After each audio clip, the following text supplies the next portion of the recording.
Olá, pessoal, tudo bem? Sejam bem-vindos a mais um estudo do Vem Segue-me. Estamos entrando aqui na penúltima aula do livro de Apocalipse, capítulo 6 ao 14. E o tema desta semana é Eles venceram pelo sangue do Cordeiro. Eu convido você a ficar aqui comigo até o final. É muito conteúdo de valor, vale muito a pena. Você não vai precisar ler esse livro de Apocalipse, basta você estudar essa aula aqui junto comigo, que nós vamos aprender os princípios e os ensinamentos do livro de Apocalipse. Os temas que nós vamos estudar são: Jesus Cristo abre os selos do livro. Os reinos do mundo tornaram-se de nosso Senhor. Vencemos Satanás pelo sangue do Cordeiro e pela palavra do nosso testemunho. E vi outro anjo e tinha o evangelho eterno. Então, se você ainda não é inscrito, se inscreva nesse canal, compartilhe esse canal, ative o sininho para receber as notificações, deixe seu comentário no final, que é muito importante. Bom, nós aprendemos na semana passada sobre os 7 selos, né? Falamos, se você ainda não assistiu a aula passada, eu convido você antes de assistir esse vídeo aqui, assista a aula anterior, que esse aqui é um complemento, tá ok? Bom, o tópico é: Jesus Cristo abre os selos do livro. Então, João, ele viu Deus sentado no trono, segurando um livro selado que continha 7 selos, né? Esses 7 selos, eles representam o período de 1000 anos, né? Então, nós falamos que esses 7 selos também representam as 7 dispensações, né? O que são dispensações? Nós temos a dispensação de Adão, a dispensação de Enoque, Noé, Abraão, Moisés, Jesus Cristo, e agora nós estamos na última dispensação, que é a dispensação da plenitude dos tempos. Então, Deus, o Pai, ele dividiu em 7 períodos, chamado de dispensações, né? E essas dispensações, elas foram registradas pelo período de 1000 anos, e nós estamos vivendo a última dispensação, que é a dispensação da plenitude dos tempos. O livro de Apocalipse, ele fala um pouco sobre isso, sobre as 7 dispensações, nesses 7 selos. Então, Apocalipse 6, de 1 a 2, nós lemos: E havendo o cordeiro aberto um dos selos, olhei e ouvi um dos 4 animais que dizia, como com voz de trovão: Vem e vê. E olhei, e eis um cavalo branco. Esse cavalo branco significa vitória. E o que estava assentado sobre ele tinha um arco, que significa guerra. E foi-lhe dada uma coroa, significa vencedor. E saiu vitorioso para que vencesse. Então, essas são as sugestões, né, de Elder McConk, que ele sugeriu que essa é a época de Enoque, e que ele é o cavaleiro. Então, esse cavaleiro aí, assentado num cavalo branco aí, esse aí é sugerido de ser Enoque. E havendo aberto o segundo selo, ouvi o segundo animal dizendo: Vem e vê. E saiu outro cavalo vermelho. O que significa o cavalo vermelho? Derramamento de sangue. E ao que estava sentado sobre ele foi dado que tirasse a paz da terra e que se matassem uns aos outros, e foi-lhe dado uma grande espada. Significa essa espada? Guerra e destruição. Elder McConk, ele sugeriu que essa é a época de Noé, quando a iniquidade cobria a terra. E havendo aberto o terceiro selo, ouvi dizer o terceiro animal: Vem e vê. E olhei, e eis um cavalo preto. Significa esse cavalo preto? Fome. E o que sobre ele estava assentado tinha uma balança, que significava alto preço da comida, na sua mão. E ouvi uma voz no meio dos 4 animais que dizia: Uma medida de trigo por 1 denário, e 3 medidas de cevada por 1 denário, e não danifiques o azeite e o vinho. Ou seja, o Elder McConk, ele sugeriu que essa é a época de Abraão, quando muitos morreram de fome. Vocês lembram na aula anterior, quando eu falei sobre os 7 selos, que os 6 primeiros selos já aconteceram? Esses 6 primeiros selos desse livro, eles já aconteceram, são fatos de que já aconteceram. Então, aqui nós estamos vendo aqui o primeiro, o segundo selo, o terceiro selo. Então, são selos da época de Abraão, são selos da época de Noé, são todos fatos que já aconteceram. O único selo que são de fatos que ainda vai acontecer é o sétimo selo, que nós vamos estudar mais para frente. E havendo aberto o quarto selo, ouvi a voz do quarto animal que dizia: Vem e vê. E olhei, eis um cavalo amarelo. O que significa o cavalo amarelo? Cor de corpos mortos. Então, ou seja, vários corpos mortos lá na cor amarela, significa esse cavalo amarelo. E o que estava sentado sobre ele tinha por nome Morte e o Inferno. Significa iníquos matando iníquos. O seguiu e foi-lhes dado poder para matar a quarta parte da terra com espada e com fome, com mortandade e com as feras da terra.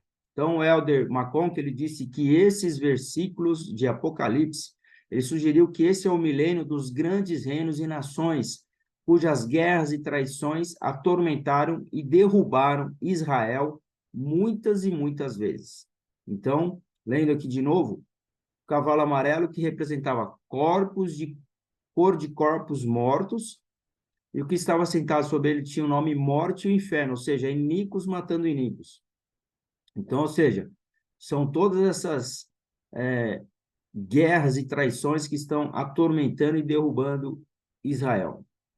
Esse é o significado do quarto selo. O quinto selo. E havendo aberto o quinto selo, vi debaixo do altar, ou seja, o que significa altar? Símbolo de sacrifício. As almas. Que almas que ele viu? Daqueles mártires, dos mortos, membros da igreja, devido às suas crenças. Dos que foram mortos por causa da palavra de Deus e por causa do testemunho que deram.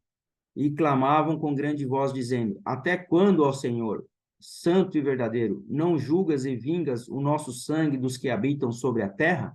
Então, este é o quinto selo.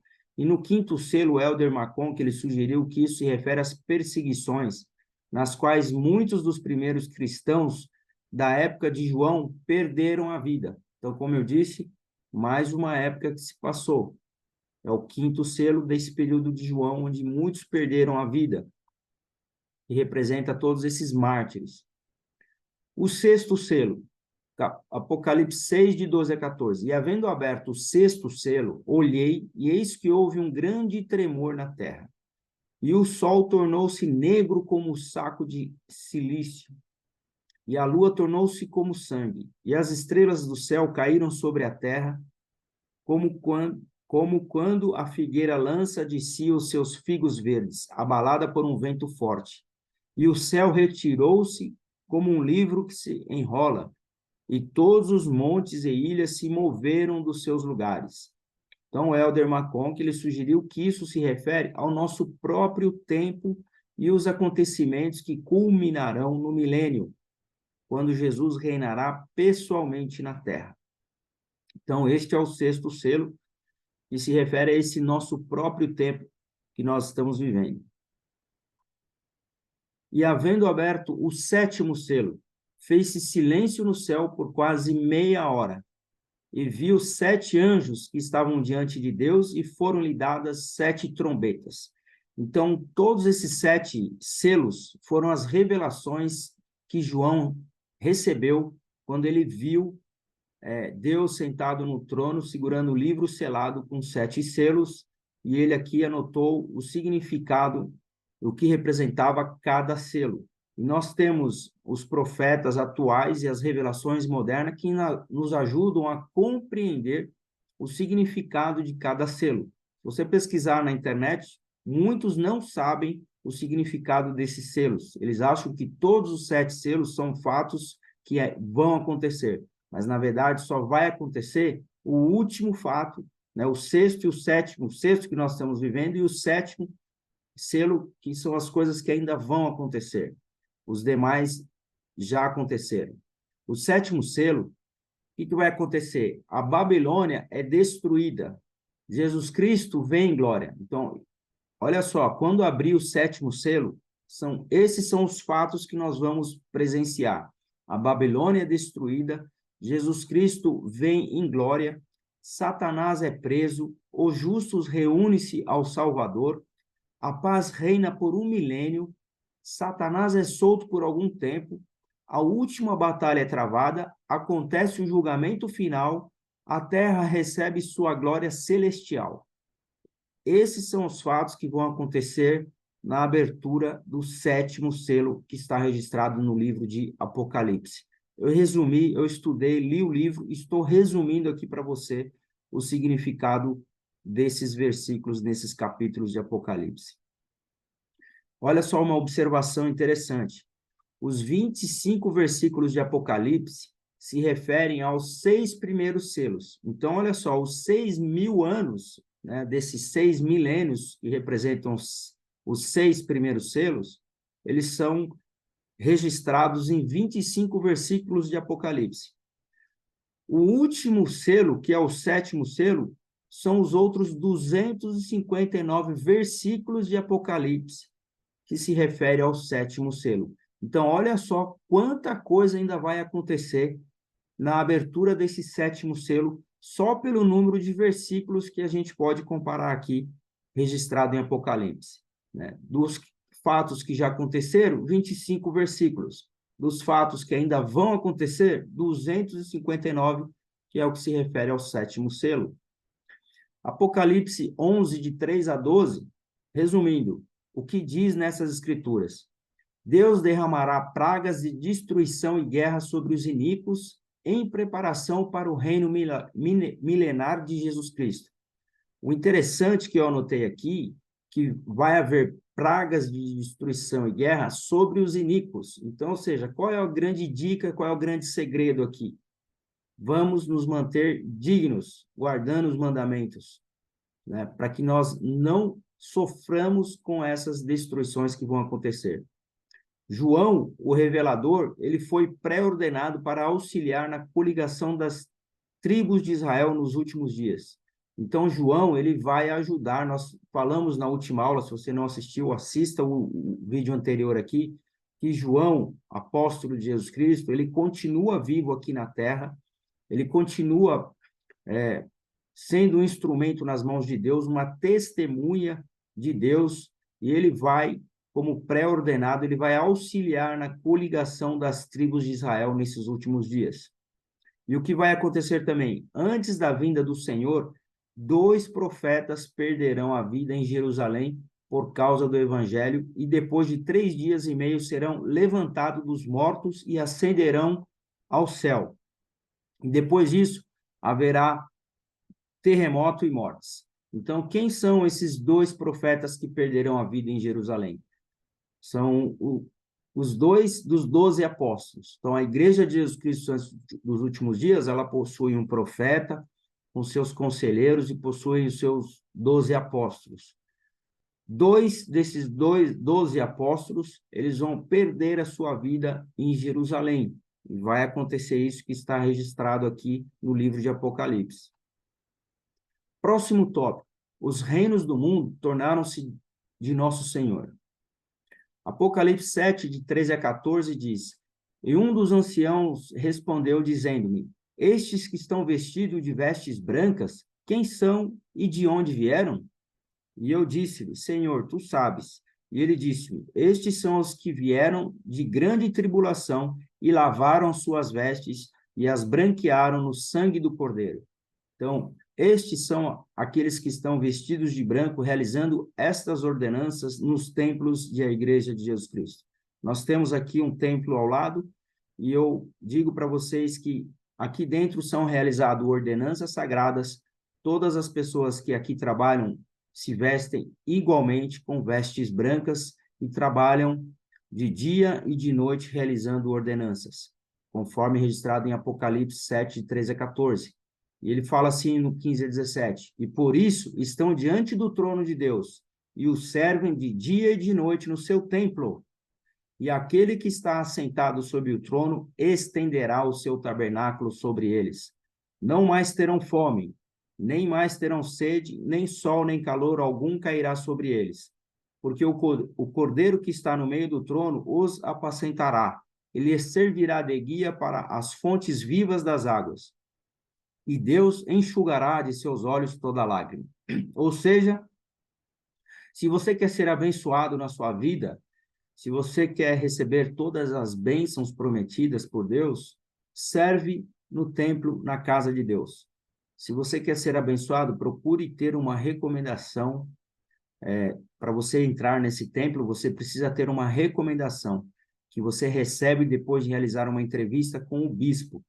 E quando você realiza essa entrevista e você é digno de entrar no templo, você recebe essa recomendação e você vai poder ter o direito de poder entrar na presença de Deus, servindo Ele, né, com vestes brancas, realizando essas ordenanças, que é para salvar, né, os vivos e também os mortos. Isso já falamos já sobre isso em outras aulas anteriores.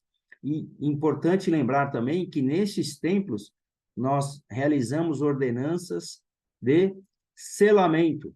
Então, nós estamos falando aqui sobre os 7 selos.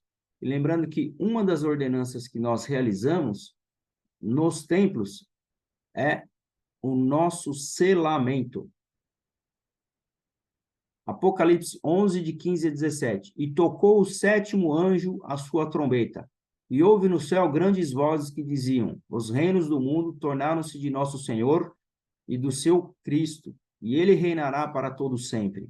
E os 24 anciãos que estão assentados em seus tronos diante de Deus, prostraram-se sobre o seu rosto e adoraram a Deus, dizendo: graças te damos, Senhor Deus Todo-Poderoso, que és e que eras e que há de vir, que assumiste o teu grande poder e reinaste. Então, ou seja, essa mais uma visão que João teve sobre os fatos e as coisas que ainda vão acontecer. Vencemos Satanás pelo sangue do Cordeiro e pela palavra do nosso testemunho.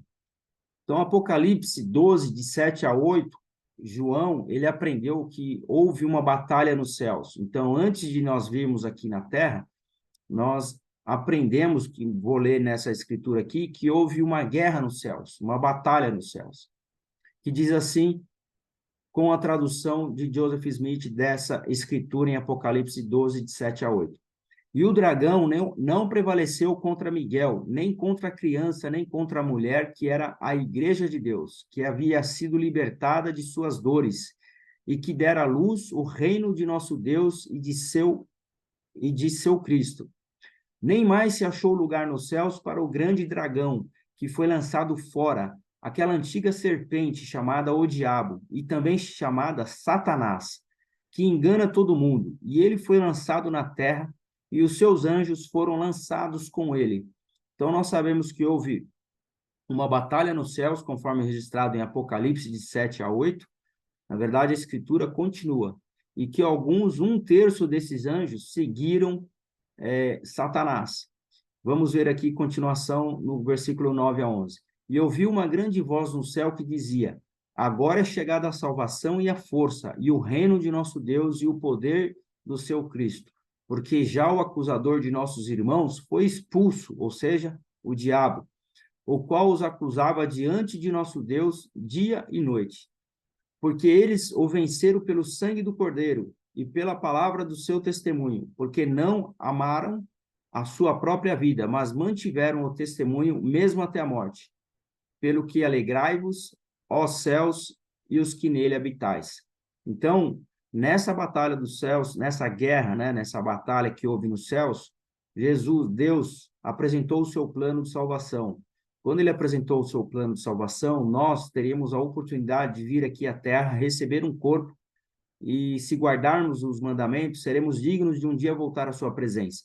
E aí, quando ele apresentou esse plano de salvação, ele disse que haveria um Salvador, um Jesus Cristo, que iria pagar pelos nossos pecados, né? Que nós, somente pelo nosso esforço, nós não conseguiríamos voltar à presença de Deus, mas através do sacrifício expiatório de Jesus Cristo, que viria aqui à Terra salvar a cada um de nós, caso nós nos arrependêssemos e caso nós guardássemos os mandamentos.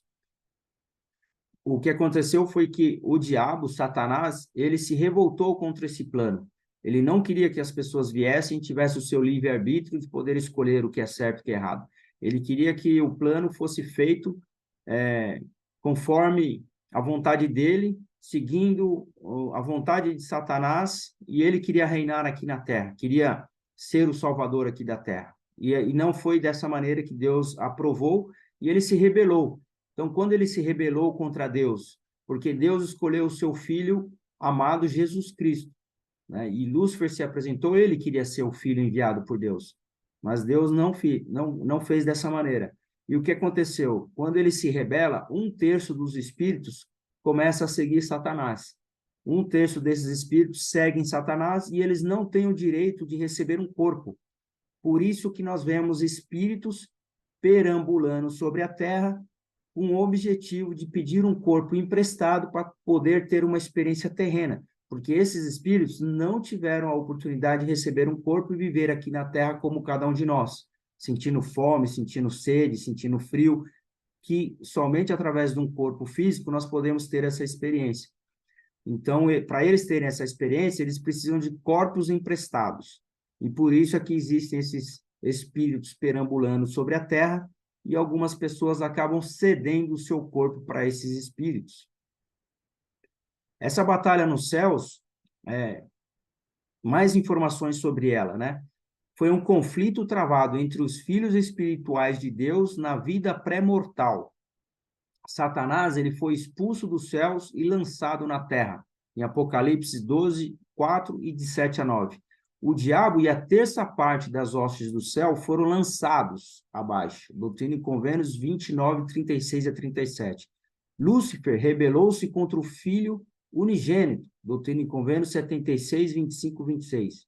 Satanás queria para si a glória do Pai e procurava destruir o arbítrio do homem, como eu falei. Está em Moisés 4, de 1 a 4, e Isaías 14, de 12 a 15, e Abraão, de 3, 27 a 28. E os que seguem a Deus guardam seu primeiro estado. Olha só, os que seguem a Deus guardam seu primeiro estado. Vêm à terra e recebem um corpo. Olha só, aqueles que seguiram a Deus, guardaram seu primeiro estado, tiveram a oportunidade de vir aqui à terra, receber um corpo, conforme registrado em Abraão 3:26. Você pode abrir a sua Bíblia, a sua Escritura, e confirmar estas informações. Último tópico. E vi outro anjo e tinha o Evangelho eterno. Olha só esse anjo que tinha o Evangelho eterno. Esse aqui do lado direito é o anjo Moroni, e ele está sobre todos os templos no mundo todo, né? A maioria dos templos no mundo todo possui um anjo desse Moroni tocando a trombeta, chamando todos os povos ao arrependimento. Apocalipse 14, de 6 a 7 diz: E vi outro anjo voar pelo meio do céu, e tinha o evangelho eterno para proclamá-lo aos que habitam sobre a terra e a toda a nação, tribo, língua e povo. E tinha o evangelho eterno para proclamá-lo aos que habitam sobre a terra e a toda a nação, tribo, língua e povo. Esse evangelho eterno, meus amigos, meus irmãos, é o livro de Mórmon, que foi trazido por um anjo, conforme escrito em Apocalipse 14. Esse anjo que é chamado anjo Moroni. E finaliza no versículo 7, dizendo com grande voz: temei a Deus e dai-lhe glória, porque vinda é a hora do seu juízo, e adorai aquele que fez o céu e a terra e o mar e as fontes das águas. Então, esses são os ensinamentos da Escritura em Apocalipse, de 6 a 14. É o resumo e os pontos principais. Eu espero que você tenha gostado dessa aula. Nós estudaremos na próxima aula, vai ser Natal, haverá uma mensagem de Natal, e depois da mensagem de Natal, o último capítulo, a última aula, né, de Apocalipse, de 15 a 22, quem vencer herdará todas as coisas. Eu estou muito animado para gravar essa última aula para vocês que ficaram aqui comigo estudando o livro do Novo Testamento. Meu muito obrigado. Nós vamos gravar na próxima aula aí o livro de Apocalipse 15 a 22. Eu convido você a estar aqui comigo para nós finalizarmos o livro do Novo Testamento. Compartilhe essa mensagem e deixe aqui o seu comentário do que você mais gostou. Muito obrigado a todos, um forte abraço, até a próxima aula.